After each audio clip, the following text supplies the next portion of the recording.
Verið velkomin í Hljómahöll, þar sem fullkomin aðstaða fyrir árshátíðir, veislur, ráðstefnur og viðburði af öllum stærðum og gerðum. Við þjónustum þinn viðburð frá A til Ö. Nánari upplýsingar á hljómahöll.is.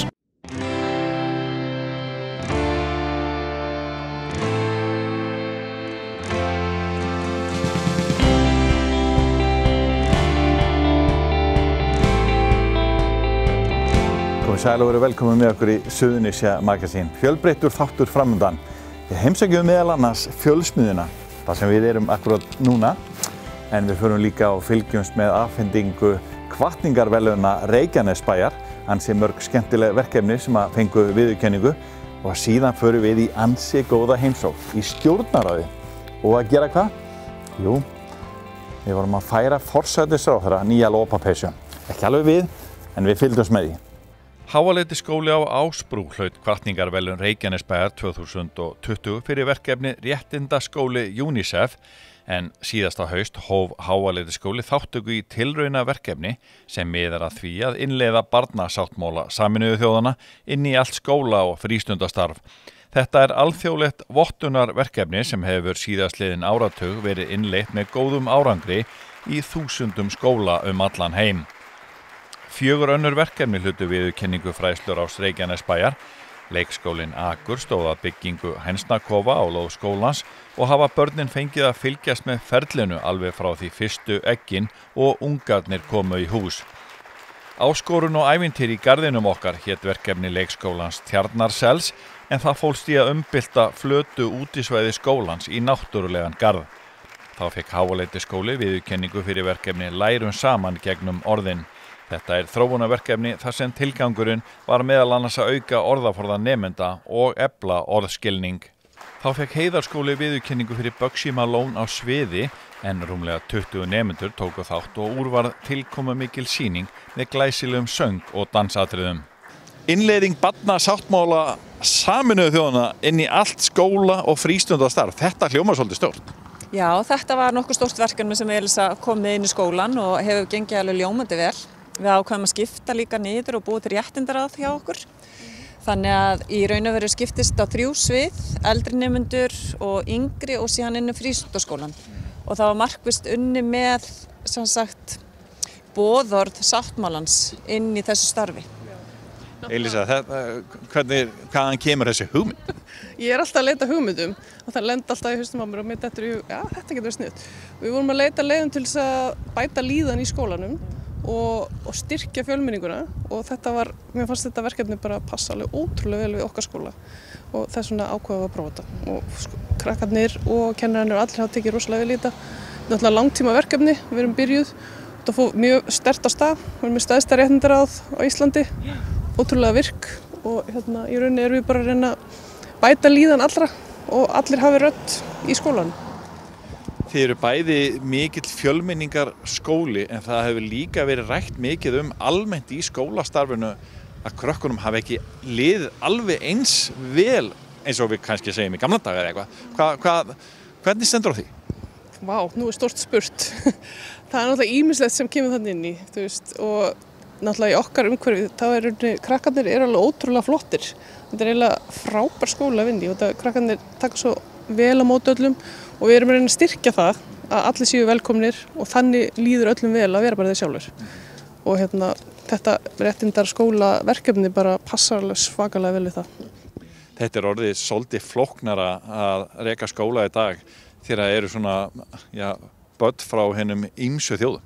Já, það er alveg hægt að segja það. Það þarf að taka tillit til margra þátta. Þetta er ekki bara eitt tungumál eða ein siðmenning. Þetta er mjög fjölþætt og já, maður þarf að líta í ansi mörg horn. Hvernig gengur það? Það gengur alveg ágætlega, og eins og Elisa segir líka, það er líka því að krakkarnir eru svo meðtekilegir. Við erum alveg þau eru ofboðslega jákvæð við breytingar, þau hlusta líka vel, þau eru tilbúin að taka þátt, og það er finnst mér eiginlega stærsti kosturinn líka hjá okkur, að þau eru svo ofboðslega tilbúin að taka á móti einhverju nýju. Fjölbreytileikinn er náttúrulega styrkur. Og við lítum ekki á það sem eitthvað erfiðleika, við lítum á það sem styrk. En þeirra eru svona mörg mörg tungumál í skólanum. Hvernig gerir þetta? Læra þau íslensku eða þau með bæði tungumáli? Þau læra íslensku og þau fara í sérstakt íslensku ver til að gera það og við náttúrulega hvetjum til að tala sitt móðurmál líka en í skólanum tölum við íslensku. Það gengur vel? Já, alveg bara mjög vel. Þannig að þetta ansi stórt að tala hérna að réttindaskólinn passi vel inn í yfirlýsta stefnu Háleitsskóla að vera fjölmenningaskóli eins og þau sögðu, þar sem allir fá að vera eins og þeir eru. Þetta svolítið skemmtilegt. Já, við þurfum nefnilega að vera eins og við erum. Það ekkert gaman að vera eins og allir hinnir.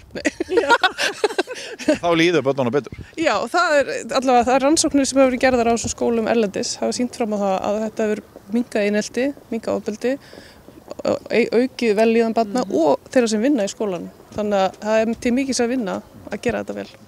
Og það ekkert eitt svar við því akkur krokkunum, rannsóknir hafa sýnt að þeim hefur ekki liðið eins vel í skólanum. Það ekkert eitt svar við því. Nei, þetta er náttúrulega bara mjög flókið verkefni og við náttúrulega rýnum í okkar gögn og það sem liggur fyrir. Og þetta er bara eina af þau leiðum sem við erum að koma tilbaka og til mótsveðu. Hvernig gekk svo að reka skóla á veirutímum? Það gekk nú bara alveg óbúslega vel. Það komi bara óvart að því að við vorum með skóla þó að eins og ég er á unglingastiginu að þar skiptu bara niður hvenær þau mættu skóla. Þau mættu svona í 2 til 2,5 tíma í senn á hverjum einasta degi og þau mættu bara flest öll. Mjög rólegt yfir unglingastiginu á þessum tíma, sem var gott. En við gátum boðið upp á skólatíma á hverjum einasta degi sem var frábært og það var mjög margir sem nýttu sér það. En þetta var náttúrulega allt öðruvísi, þetta var mjög svona rólegra og minni hópar en ég held við höfum mættið með þessu vel og við gátum. Eru ungmennin ekki móttækileg fyrir breytingum? Jú, þau eru það og þau eru einhvern veginn og þau eru líka tilbúin eins og með réttindaskólann að þau eru svo tilbúin að einhver hlusti á þau líka og þau fá eitthvað að leggja til máluna og það er svo mikilvægt líka. Glæsilegt og til hamingju. Takk fyrir. Þær eru misjafnar heimsóknirnar og gjafirnar sem forsætisráðherra Íslands fær alla jafna. Suðurnesjamaðurinn Jónatan Jóhann Stefánsson er gallharður stuðningsmaður Katrínar Jakobsdóttur og kom færandi hendi með óvænta gjöf til hennar nýlega, akandi á ráðherra bíl auðvitað í stjórnarráðinu. Sæll og blessaður, Jónatan. Þú verður nú bara margfallega velkomin. Það ætti ekki að gera svona. Katrín kom með félögum sínum í heimsókn til Suðurnesja rétt fyrir COVID-19 og fundaði þar með fólki víða á svæðinu. Á einum fundinum á Hótel Keflavík var Jónatan mættur til að hlýða á sína konu en þá hafði hún meðal annars á orði að hann væri í fallegri íslenskri lopapeysu. Hann tók hann á orðinu og fekk saumakonuna Kristínu Kristjánsdóttur í Sandgerði til að prjóna peysu á Katrínu. Þá verð ég nú eins og fá að sýna þér. Komdu, það sýna þér aðeins hérna. Ég ætla að byrja að fara afskýðist. Og máta, já, ég ætla að gera það eftir. En ég ætla að sýna þér, hérna fundarríkisstjórnin. Og svo sita þér allar hérna. Ég þarf eiginlega að fá bara, já, svo þegar fara að máta peysu. Ég er langar til að máta. Já, ég ætla að gera það. Komdu, ég ætla að gera það. Hvers slags er þetta? Hvaða hugmynd? Heyrðu. Katrín, ég held að þið ráðherrarnir ættu nú hér eftir að láta allir prjóna okkur í sikurinn peysu. Það er svo leið sem hún sagði, það er svo leið og þeir eru orðstóri og lítið. Hún er fullkomin. Jónatan er vinmargur maður og þeir Ásmundur Friðriksson og Margeir Elín Tínusson fóru með honum til fundar við Katrínu til að færa henni peysuna. Margeir sem einkabílstjóri og Ási sem aðstofamaður. Fullkomin, sagði Katrín og undir það er hægt að taka. Jónatan, hvað var eiginlega í gangi hérna í dag í stjórnarráðinu? Það var bara að afhenda peysu, Vinstri græna, sem Kristín Kristjánsdóttir hannaði í Sandgerði. Og hvað kemur til? Hvert er eiginlega tilefnið? Já, ég veit, mesta plantan í að flokkurinn var til. Þú er það ekki rétt með 7. stofnmeðlimur Vinstri grænna? Ég hefði átt að vera fyrstur en ég var að drekka kaffið. En Katrín, þetta er stórglæsileg peysa, hún ferði vel? Hún er bara frábær og það er nú þannig að ég lýsti náttúrulega yfir aðdáun á peysunans tanna fyrir nokkrum mánuðum þegar við hittumst í Keflavík eða Reykjanesbæ og hér er ég komin með mína eigin peysu. Og hver er þetta sem prjónar peysurnar, Tanni? Kristín Kristjánsdóttir vörðin í Sandgerði. Og hvað þín gömul? Hún svona að 7-8 mánaðar, en hún fór og vildi fá að þvo hana og pressa hana þegar hún aðfindi hérna. En Katrín forsætisráðherra biður peysu hjá þér og þú ert ekki lengi að græja það og mætir hérna með hana í stjórnarráði fyrir hana. Heimsending? Nei, hún sagði mér finnst peysan falleg og hún talaði það við þingmenn og ég tók þessa ákvörðun að tala við Kristínu og hún sagði ef það forsætisráðherra þá skal ég byrja að teikna hana strax og hún gerði hann í sama, hún var búin að búa til Völund peysu fyrir mig sem voru hreifnir af fyrir Völund Vestmiðunum í Danmarku og hafði þinnara gatni í peysunni hjá henni heldur en minni að því að hún svo heilsástekk getur verið ekki nagladekk. Þetta stórglæsileg peysa, ég voru vona á því að sjá því í henni kannski eitthvað í þinginu eða á næsta ríkisstjórnarfundi, Katrín? Já, þið allavega vona á að sjá mig í henni því mér finnst óbúslega gott að gangi í svona peysum og mér finnst þessi sérlega falleg og mér finnst þetta alveg frábært hjá þér þannig að hafa mætt, þetta hápunktur vikunar ef ekki bara mánaðarins hjá mér. Ég ætla að segja eitt að lokum, ég ætlaði bara að hitta hana í ganginum en þetta orðið stórt, þetta eins og veiran, þetta rennur út. Að loknum hittingi við forsætisráðherra var ekki vegi að spyrja Tana út í ráðherrabílinn sem hann kom á. Glæsilegur Benz þarna á ferðinni. Þetta náttúrulega stórglæsileg bifreið sem að Jónatan kemur í, Maggi. Já. Hvað getur þú sagt mér hana? Bifreiðin Mercedes-Benz 300 SL 88 ár gerð, fluttur inn í fyrra frá Bandaríkjónum. Jónatan kemur hérna upp í stjórnarráði þessu, þetta sannkallað ráðherra bíl. Algjörlega, sko, hann tekur sig vel út í þessum bílan, Jónatan. Sýtur aftan í. Tanja, varstu búin að panta þennan ráðherra bíl þegar þú komst og ætlaðir að afhenda forsætisráðherra peysuna? Mér var boðið upp á þetta. Já. Þetta í boði básins. Já, básins. Já, básins yfir upp á þetta. Það sem við höldum reglulega fundi. Alveg á hverju mótni hittust við í básnum við Tanni. Þetta hefnaðist nú bara vel hjá okkur. Já, ég þakka fyrir. Þetta var alveg ljómandi flott. Jónatan hélt fyrir nokkrum árum sýningu í Sandgerði sem hét Frá hafi til hafnar en þar sýndi hann skipslíkön, myndir og minningabrot frá ævi sjómannsins. Margir merkilegir munir voru þar til sýnis frá ævi Jónatans. Segðu mér aðeins frá þessu, þetta bara orðið merkilegt átasafn með þarna hjá þér í Sólskálanum. Hvernig byrjaði þetta allt saman?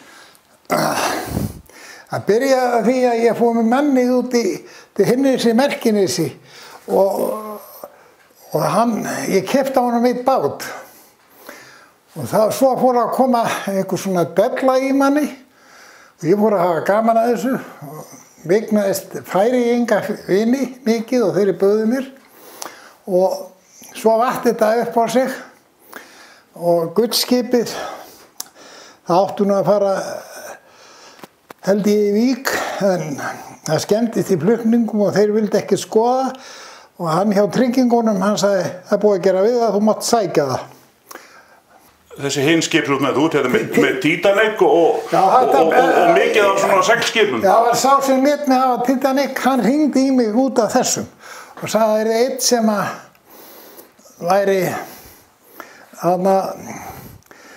væri hvort ég vildi ekki taka gullskipið og ég held að það væri svo dýrt, nei, ég borgaði bara tryggingagjaldið 37.000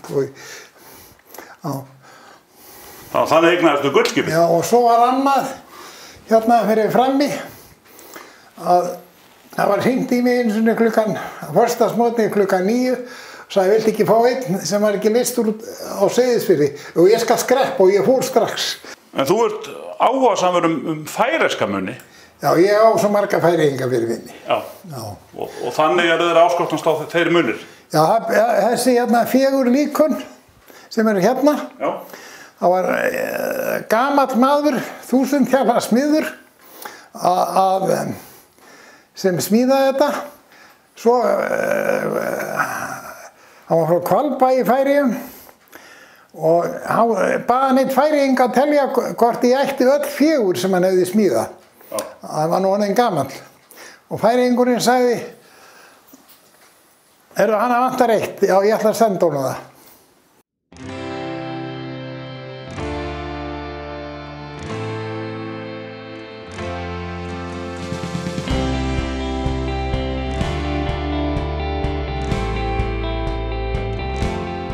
Starfsemi fjölsmiðjunar á Suðurnesjum ansi merkileg og ekki síður nauðsynleg í nútíma samfélagi en hún var stofnuð árið 2010. Stofnendur voru Rauði kross Íslands og Suðurnesjadeild hans, Reykjanesbær, Vinnumálastofnun, Verkalýðs- og sjómannafélag Keflavíkur og nágrennis og félag iðn- og tæknigreina. Helstu markmiði eru að hjálpa ungu fólki á aldrinum 16 til 24 ára að finna sitt áhugasvið, öðlast starfsreynslu og auka þar með möguleika á þáttöku í atvinnulífi eða komast í nám. Fleiri mannbætandi þætti mætti nefna meðal markmiða en 200 ungmenni hafa verið undir handleiðslu fjölsmiðjuna frá opnun og nú nýlega voru 2 ungmenni að ljúka stúdentsprófi frá Fjölbrautaskóla Suðurnesja eftir að hafa hafið þann veg í fjölsmiðjunni. Í fjölsmiðjunni kompan sem nytjaverslun og nýjasta afurðin reiðhjólaverkstæði. Þorvarður Guðmundsson stýri málum á staðnum og við hittum hann í fjölsmiðjunni og ræddum við hann starfsemina. Þorvarður, þetta orðið þessi merkileg starfsemi hérna. Já, það rosa margt í gangi hérna. Þetta náttúrulega atvinnusetur eða vinnuþróunarsetur fyrir krakkar sem hafa lent í óvirkni eða dottið út af vinnumarkaði eða eitthvað slíkt og þeim vísað til okkar frá félagsþjónustunni og Vinnumálastofnun og frá upphafi búin að fara hér hátt í 200 krakkar í gegn, eru 22 hérna núna á aldrinum 16 til 24 ára og eru bara hér í þjálfun við það að bæði það að komast í virkni og æfa sig á atvinnumarkaði. Hver eru helstu verkefni hérna? Þið rekið hérna verslun og eitthvað meira? Það náttúrulega, kompan svona sýnilegi hlutin af okkar starfsemi. Það eru rosalega mikið, þessi nytjamarkaður hefur náttúrulega stækkað og það eru rosalega mörg störf, svona starfsþjálfunarstörf sem tengjast þessu, bæði afgreiðslu og undirbúningu og annað slíkt. En kompan það sem hefur haldið okkur á floti og við njótum þess að fólk á Suðurnesjum sem mjög velvilja okkar garð. Við fáum rosa mikið af góðum munum sem við svo seljum. Sem að fólki á Suðurnesjum að gefa okkur? Já, bara fólk og fyrirtæki að gefa okkur, að styrkja okkur með þessu. Og það er komið svo gott, þróast mikið að fólki fara að hugsa það vill ekki henda hlutunum. Þannig að frekar að gefa eitthvað framhaldslíf hjá einhverjum öðrum. Og bara hvað sem þetta ekki eitthvað sérstakt í að þeir eru með talsveit húsgögnum og hvað með geisladiska, bækur? Í rauninni bara allt svona sem tengist heimili og slíku nema fatnað. Fatnaður og skór fyrir Rauða krossinn, en við erum með eins og sér húsmuni, húsgögn, skrautmuni, við erum með geisladiska, plötur, DFD-diska, mikið af bókum, seljum hellinga bókum og þannig þetta bara svona flórum. Við fáum óbúslega mikið af góðum vörum, barnakerrur, reiðhjól og fleira sko. Og það sendibílar í gangi allan daginn, alla daga, að ná í vörur og fara heim fyrir fólk. Þannig að fólk hringir og með sófasett sem vill gefa ykkur og þið komið og náið í það eða skápinn? Já, þá komum við og þá meta krakkarnir sem eru á bílnum, það alltaf 3 nemar á bílnum. Þau meta það, ef þeir líst ekki á ástandi þá bara annaðhvort að þakka við kurteislega eða hafa samband við okkur. Og svo kemur fólk líka bara mikið með til okkar. Já. Þannig að það svona hvort tveggja, svo bjóðum við upp á það að keyra heim fyrir fólk þegar það er búið að versla. Já. Þannig við erum alltaf háðið einhverjir nemar séu með bílpróf og bílinn stoppar nánast aldrei. Sko. Við fórum í fyrra yfir 1400 sendingar fram og tilbaka með vörur. Og hverjir eru svo viðskiptavinir fjölsmiðjunnar? Það svona rosalega fjölbreyttur hópur. Það náttúrulega hérna fastagestir sem koma alltaf bara snemma á morgnana og eru hérna leita bara að fylgjast með einhverjum ákveðnum hlutum. Það eru safnarar. Svo bara almenningur, það náttúrulega fólk sem að stofna heimilisfesti hér, að stofna nýtt heimili. Ungt fólk sem að byrja og svo eru fann að fá svolítið svona hópa á Reykjavík, fólk á Reykjavík sem kemur. Orðspori hefur borist, Facebook síðan hefur skilað rosalega miklu og Instagram. Þannig að við erum að sjá hérna alltaf nýtt fólk í hverju viku. Þetta lítur að vera svolítið gefandi starf. Já, bæði gefandi og mjög krefjandi. Og þetta snýst náttúrulega bara, þetta sýnilegi hlutir sem við erum að tala hérna núna. Þetta snýst það að koma krökkum áfram í lífinu og rjúfa þessa óvirkni og einangrun. Þetta allt, eins og hérna hjá okkur, bara flotti krakkar sem að þurfa bara aðeins smá aðstoð til að komast áfram. Það eitthvað sem hent í þeirra lífi, eitthvað sem gerst, þannig að þau hafa dottið úr gírnum. Og okkar hlutverk að taka þau aðeins og að okkur og finna styrkleikana. Við vinnum út frá styrkleikum, við vinnum út frá jákvæðri styrkingu og svo býðst þeim að fara í markþjálfun hjá mér ef sá vilji til og það margir gert það. Þannig við erum svona með þetta einstaklingsmiðað á hvern og einn. Og það gaman að segja frá því, við erum að tala nemana að það voru 3 í FS í vetur, 3 í grunnmenntaskólanum og fjölmargir sem fóru á námskeið á vegum MSS og fleiri. Þannig að það svona líka þessi fræðslu hluti hjá okkur sem mjög mikilvægur. Og maður sér það talsvert af útlendingum líka sem koma. Já. Þeir eru náttúrulega fjölmenni hérna á svæðinu. Já, það bara eiginlega eins og samsetningin á íbúðum hérna og þeir náttúrulega margir að festa sér rætur hér og byrja á þessu og kaupa sér hérna hjá okkur og eru vön þessari markastemmingu, nytjamarkastemmingu að heiman. Og við þurfum svona aðeins að venja það til dæmis að prúta ekki. Hér rennur allur afgangur, allt það sem eftir verður rennur til þess að halda þessum stað gangandi sem rosalega mikilvægt fyrir ungt fólk á þessu svæði. En maður sér að þið eru með lágt verð, hagstætt verð, þannig að þið segir við erum ekki að prúta hér og þetta bara lágt verð. Við viljum frekar hafa það þannig og það rosalega óþægilegt þegar nemarnir okkar í afgreiðslunni sem stórt skref að fara kannski með félagsfælinu og ætla að fara að vera í afgreiðslu, það rosalega mikil áskorun. Ef þú lendir svo í því að það fara að þrefa við verð og öðru tungumáli, því miður nokkrir Íslendingar gera þetta líka, en við reynum að halda verðinu sanngjörnu af því okkur berst líka mikið þannig að það stoppi ekki of lengi við. En þannig að þetta ný starfsemi hjá ykkur reiðhjóla verkstæði? Já, þetta bara viðbót við það sem fyrir var og við erum að vonast með þessu bæði þá stækkum við viðskiptavinahópinn hjá okkur, gerum nýja viti eða fá nýtt verkefni sem höfðar kannski eins og til, við erum langmesta strákum og þeir eru margir mjög færir í þessu og líka það að kannski lækka þröskuldin, þetta annar hópur heldur að versla í nytjamarkaðnum, þannig að það verður svona meira rennir í af fólki og svo þetta náttúrulega líka bara til að svara þörf, það vantar hér á þetta svæði. Þannig að við ákveðum að kaupa lager hjólabúðarinnar í fyrra þegar okkur bauðst hann, söfnuðum styrkjum fyrir helmingnum og létum vaða. Svo setti COVID smá strik í reikningin, þannig að við gátum ekki opnað þeim tíma sem við ætluðum að opna í mars. Þannig að við erum núna komin á stað, réði nýja verkstjóra daginn sem er vanur hjólamaður og vikiramaður. Þannig að þetta er að rúlla og fer bara vel af stað. Það er bara, við ætlum að hafa þannig að það er bara pantaða tími. Við höfum ekki húspláss til þess að geyma hér 20, 30, 40 hjól, þetta fólk bara panta tíma og sækjur þá koma aðrir til að ná svona utan umfangið.